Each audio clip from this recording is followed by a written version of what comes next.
In Kenya, the face of addiction is changing. Every generation has its own vibe. During our days, it was beer, bottled beer. Makali started coming recently. From cannabis and alcohol to nicotine and prescription medication, a new generation is encountering substances in different ways. Nicotine has grown tremendously among the young people. One of them is shisha, the other one is vape, nicotine pouches. Velo and nicotine. That's what I'm seeing a lot. Started kidogo kidogo weed hapa pale. Then ikaenda kwa obviously TE, codeine, pills once in a while.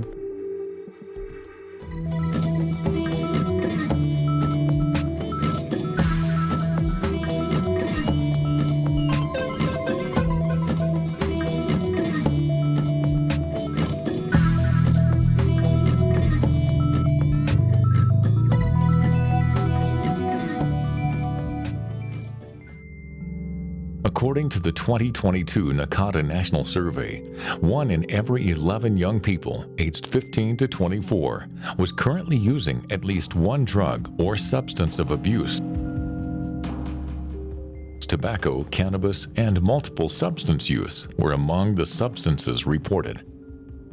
My name is Dr. Jacinta Ndegwa, and I'm a clinical psychologist. I'm a full-time lecturer at International Leadership University, but for part-time I also do counseling, therapy, and research. Now when we talk of a substance, we are talking of chemicals like alcohol and drugs, which we call them psychoactive.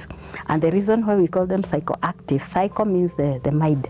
So they go straight when they are ingested, or whichever route through which they are taken into the body. When they get into our body, their action is in the brain. The brain, under normal circumstances, it has its own way of rewarding us when we do something good. For example, when we do an exercise, we feel good. That good feeling that is done by the brain when we do natural things is as a result of a chemical that is produced in the brain known as dopamine. It is a chemical whose sole purpose is to make us feel good. So the more dopamine there is, the better that we feel.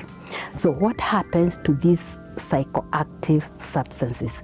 Immediately they get to the brain, they cause a release of a lot of dopamine. So now the good feeling that you are feeling once, we can feel it 10 times. And when that happens, the brain identifies the substance that has made us to feel good, and it also records the memory. So it will remember the drug, and it also records the environment in which that substance was obtained. For some people, the first time using a substance remains just that. But for others, something changes. The substance that was once taken by choice can eventually become something the body and mind begin to expect. So when that drug now continues causing that pleasure, it replaces the normal functioning of the brain, such that instead of the brain now releasing dopamine slowly, it stops its normal functioning, and now the drug takes over. It makes you feel very high. That is the state in which we call euphoria. But the body or the brain interprets it now that you cannot function without it. You need the drug to function. And that is what we call dependency. Naitwa Mark Lucas Muradha. Sasa nasomea ICDL currently, just doing a short course for now. So addiction ilianza nikiwa teenager. Nilikuwa 16. Alafu sema a lot of stuff zilikuwa zimefanyika at home. Family issues like kuna mtu alikuwa amepass, nilikuwa na face loss and grief your time. So grief pia ikanisukuma, no family dynamics ilikuwa a bit hard for me your time. So nikajipata yani niko lonely, afu niko depressed, so nilianza na weed. So started kidogo weed hapa pale. Within time I got myself addicted kabisa na weed. Then ikaenda kwa obviously TAE. After TAE ikaenda sasa kwa sasa hizi zingine, so but luckily I've never had hard drugs akina heroin ama cocaine, so but actually hapo ndo nilikuwa naelekea. Sasa ilikuwa inafungulia other drugs, codeine, pills once in a while, jaba, kuchana, nini. For Mark, what started as a means to cope with grief would eventually take him into heavy use of bhang, codeine, prescription pills, and opioids. My drug of choice iko inaenda less than thrice or twice per day. So ilikuwa weed, na codeine ama hizo ma opioids. Kusema kwetu ni ungwaro, but ni lavi, ni mwisho wa lavi, but imekaribiana na east side ni hood, east side ni estate. So sasa unaona ukienda kwa hood utapata, ukienda kwa streets obviously utapata, ziko readily available, ziko kila mahali. So wewe bora ujuane na vijana wanajua, utapata obviously. Kama codeine uko productive the whole day. Unataka tu kuchill kila saa, ni tu unataka tu kukaa kijani, utaki kujituma, utaki yani you're not active at all. Yani ukipewa task kidogo na watu wa familia huwezi manage, kwa do disappointment, yani hadi huwezi trustiwa na vitu, yani normal things huwezi, wanajua utaweza manage. Time ilikuwa noma, nilienda chuo mara ya kwanza, as in ilikuwa polytechnic ya Kiambu, but so I started missing classes. So I started missing classes, and then najora naenda maform Sendidaru. Wakanotice tu, hadi walipigiwa simu wakaambiwa wasiendangi classes. For many people, this is how substance use begins. And as Jacinta explains, addiction is far more complex than simply making a bad choice. As somebody continues taking this drug, they start craving. The craving comes because you want to feel the pleasure, the good feeling, the euphoria that you felt, which does not occur when the drug is not there. As they continue doing that, there is something else we call tolerance. Tolerance is when the brain now requires more drug in order for it to reach that high level that you want to operate as. My name is Bella Asengi, and I work with Eden House Rehabilitation Center. I am an addiction specialist and a recovery coach. The first time I tasted a bottle of beer, it was so bitter. It was something that I didn't like from the first day. But as I continue pushing it, now when this is the time now I finished Form 4, I could drink maybe when there is an occasion, I could drink maybe when it's Christmas, I could drink when there is a party, you know. So there is a time now I blacked out, and that experience, it was bad. I remember the hangover I had, it was nasty. And I told myself I'll never drink again because it was not fun for me. As tolerance develops, a person may find that they need more of the substance to experience the effect they once were able to achieve with less. What was once something a person could take or leave can gradually become part of how they function. Before I became that pure alcoholic, I started chewing cat. So when I started chewing cat, it became an habit. So my parents used to give me bus fare to go to college. Sometimes I never used to go. I used to use that bus fare to buy cat and chew mera. So after chewing, you needed sleep. So wao wanasemanga lazima uizime, lazima ukate hiyo handers. So I used to take alcohol on top of it, so that I can sleep, I can eat, and tomorrow that I can function well.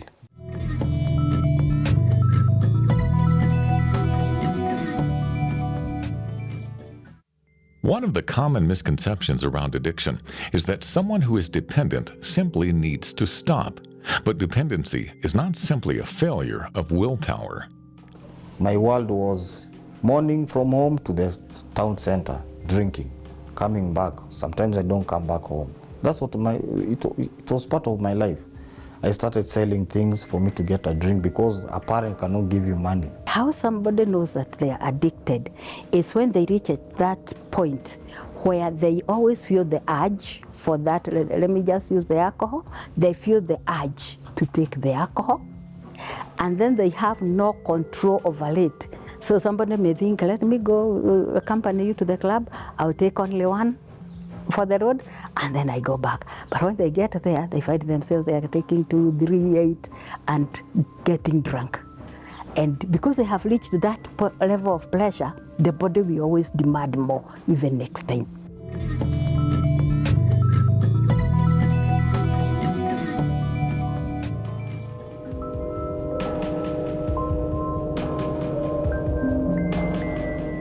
In a recent study of more than 1,500 university students in Kenya, 26.6% reported current use of at least one drug or substance. The same study found current use of prescription drugs at 2.2% and codeine at 1.4%. The study also identified emerging availability of codeine syrup, morphine, and other psychoactive substances within university environments. My name is Boniface Ndirangu. I'm the current chairperson of Eden House Foundation.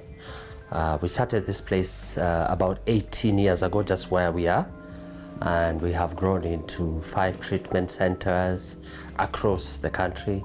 We have one in Lower Kabete. This is a halfway house. Then we have another one in Mombasa, Likoni, and another one in Diani, another 2 in Diani. We have tried to serve all the segments over the last 18 years. We have had more than 5,000 people come over through our doors.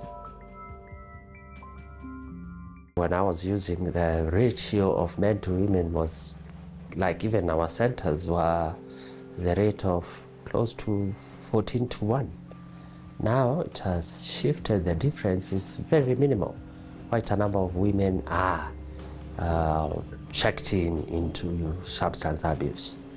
Number 2, we have seen a shift in terms of the drugs that are being experimented on or abused among young people.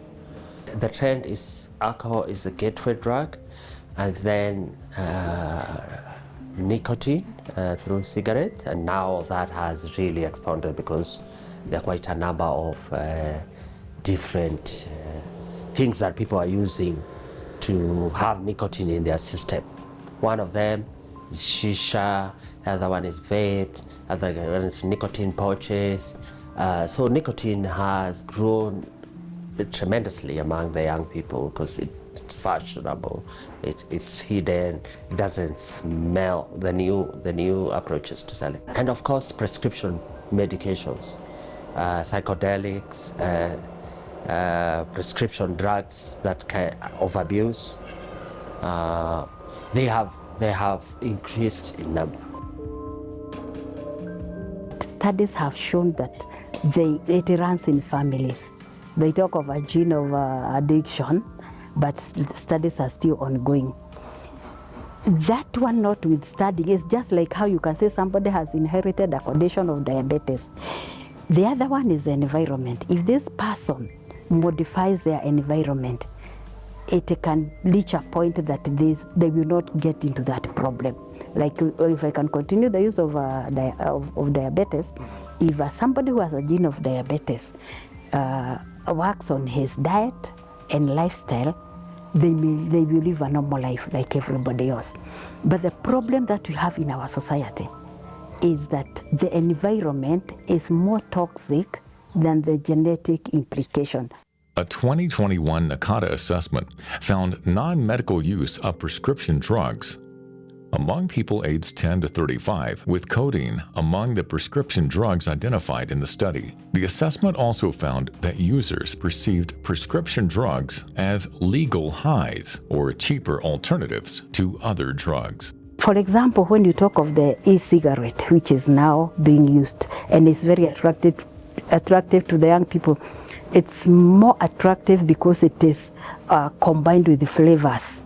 So it tastes good, it smells good, and it doesn't seem to cause harm to the person who they are living with in the environment. So for that reason, it has become very, very attractive. But you see, the same effect of addiction that it has, it will still have it. So it doesn't matter how, in whatever form it is taken, but it will still have it. There is also the prescription drugs have also become readily available. The painkillers, they are drugs that are used to treat mental conditions like anxiety, painkillers like the ones which are used to by the people who have cancer, the very strong painkillers.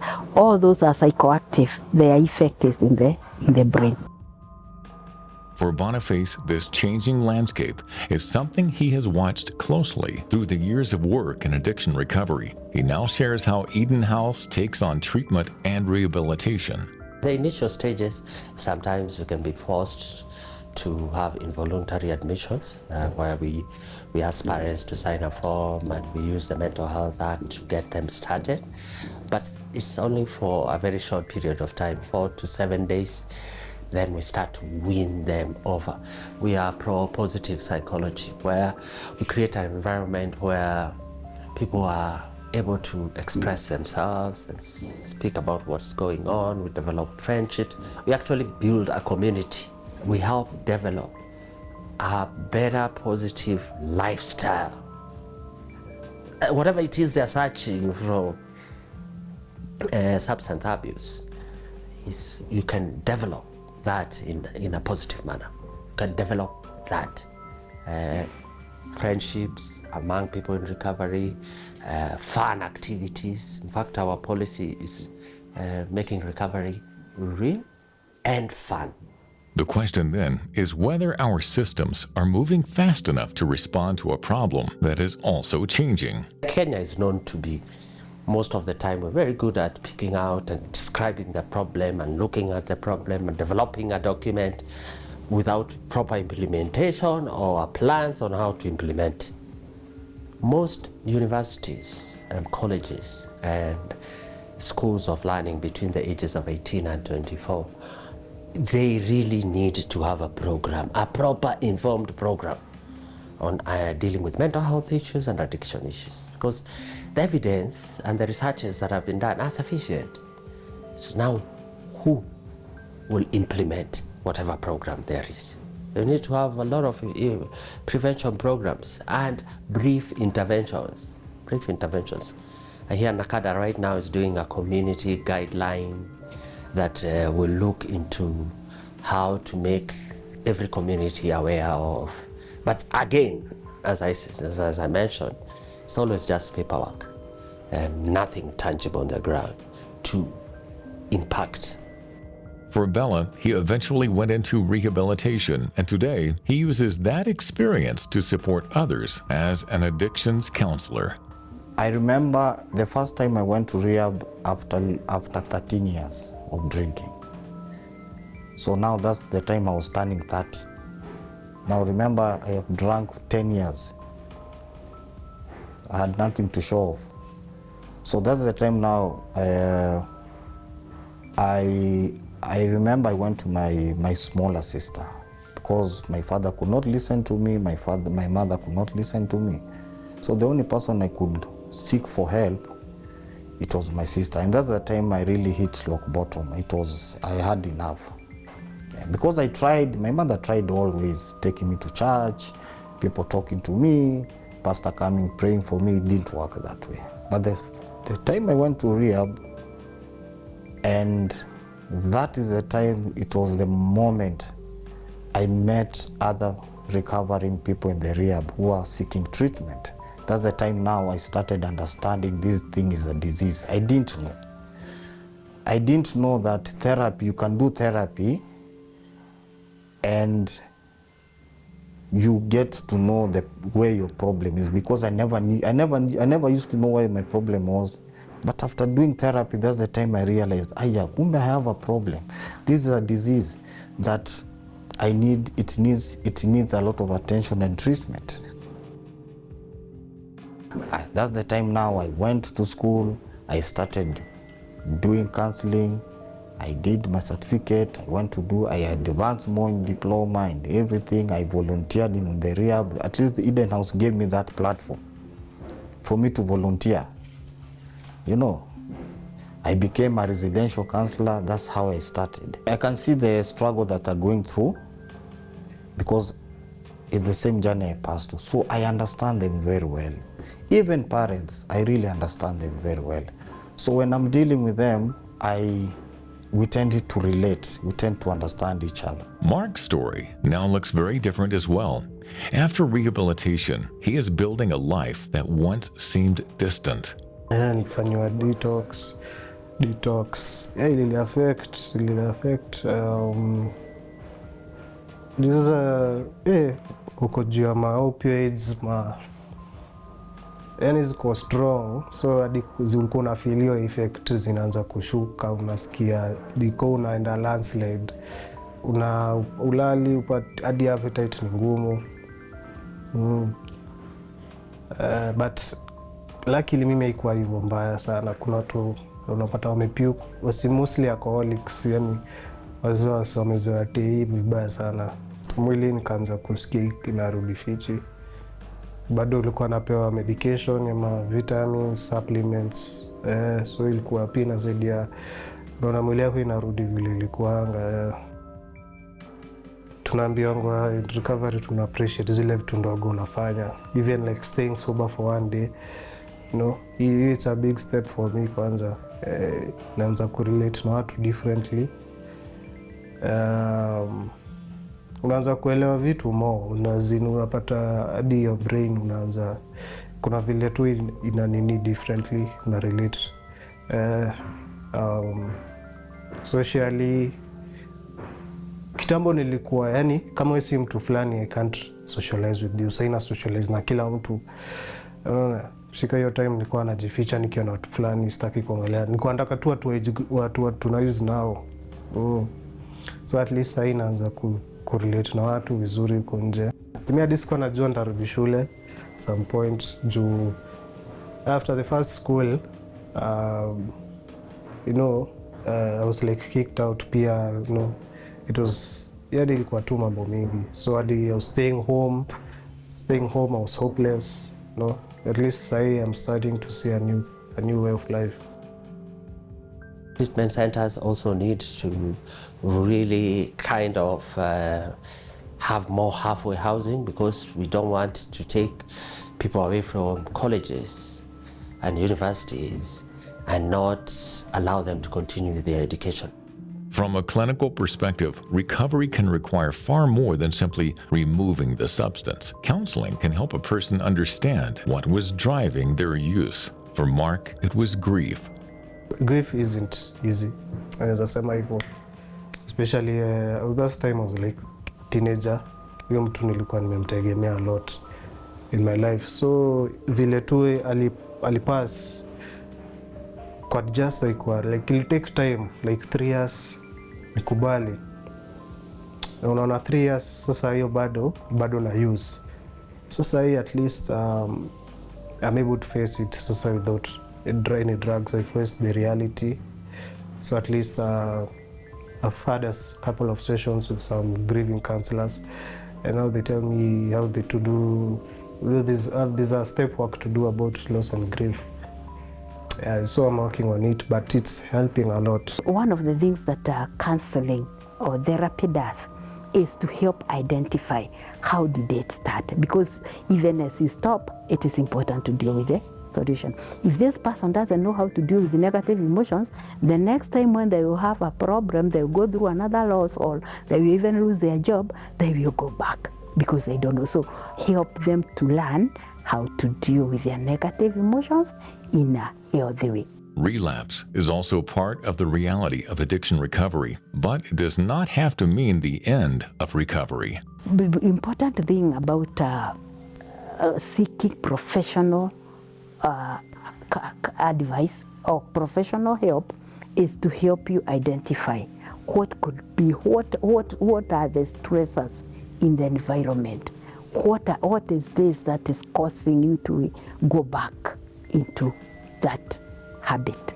And the moment you identify them, if you are willing to work on them, and I believe anybody going for therapy has an interest to stop that habit, then you'll be helped to move forward. Some of them are very difficult because, like I have said, the longer the period, the more the body adjusts to. It's just like telling you whatever you have learned from your childhood, you stop doing it.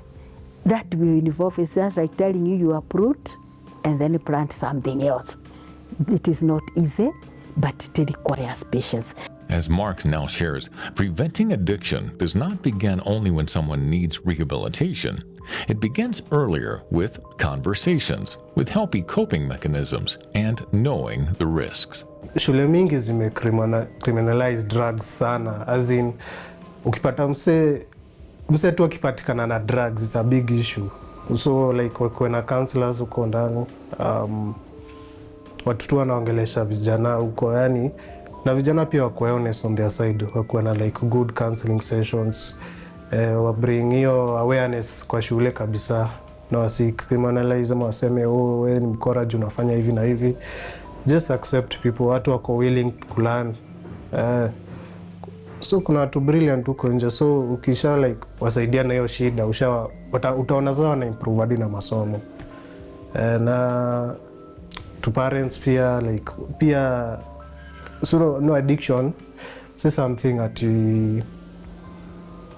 ati sasa mtu sasa ameacha, tunasemanga it's once ushaingia kutoka si rahisi. So unafaa pia understand mbona ana use, unafaa tu uketi chini na your children ama ya watoto unaangalia, ujue tu the shida ni nini, na uambie, usikuwe ati mhasha ama udiscriminate ukue mtafu. Juu ukiwa mtafu atasema kitu inamsumbua. Unafaa tu kuwe open, mwambie mimi nitakusaidia vile itakuwa. Ndio hadi umpe hiyo space ya ku speak out, usikue on his neck kila saa. Perhaps the most important question is not whether you can stop tomorrow, it is whether you need to start today. Because the earlier we understand how dependency develops, the earlier we can do something about it. The World Health Organization has something called the HSBC model, where they're able to monitor behavior of school-going children from the ages of, class 1 all the way to grade 12, and are able to pick up on the behaviors of students. We have had issues around schools being burnt down. There are problems around substance abuse. Our young people are influenced by social media. There are rules around that need to be developed, and they can only be developed when you have a longitudinal study that helps pick up on the behaviors and then develops interventions for school-going children. School-going children are between the ages of 9 and 24. That means colleges also.